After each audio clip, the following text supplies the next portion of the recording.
Alexander, you mentioned fragmentation. Is part of that sort of the rise of this nativist sentiment among the voters that we saw in the elections last year, and how might that affect economic policy? Do we see more protectionists, more restrictions on trade and that sort of thing? I think there is an understanding today that an entity like the EU cannot win in the global competition by regulating, right? Normative power doesn't make you win, right? It can help you shape policies at the European level, at the global level. And we've seen it, on data privacy and data protection, that the EU has led in many ways. On the sustainability, the climate, the EU has led in many ways. It's not a question of rewinding on European values, but it's really about, alleviating some of the bureaucratic burden and some of the reporting burden that companies have been engaged now in terms of reporting, for example, on their decarbonization strategy. So that's number one. The other thing I think that is absolutely necessary, it's not just about cutting red tape and de-bureaucratizing Brussels and the way the EU, does its work, policies, and legislation.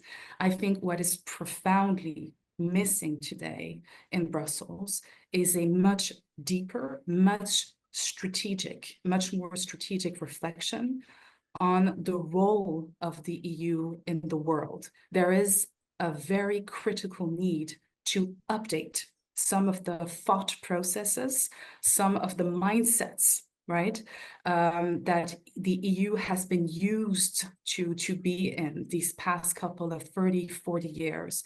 Update their lenses, update their mechanism, be careful of not over-regulating. I'm going to give you a very concrete example.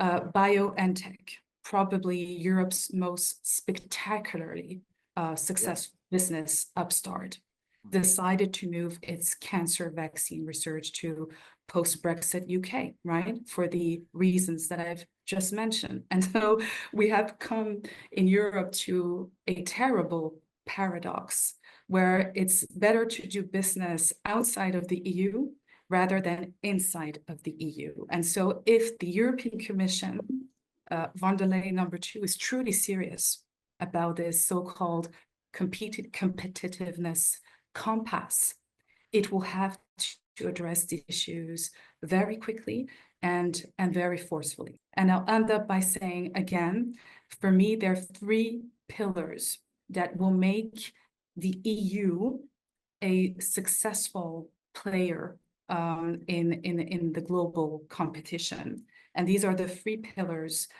where Europeans need to highly invest in. It's tech innovation, it's, of course, the green transition, and it's, of course, security. And what I would love to do as a person who, embodies the transatlantic relationship for these past 20 years is that we find a way with the Trump administration to co-author this agenda, to set the agenda together, because the US and Europe are stronger together.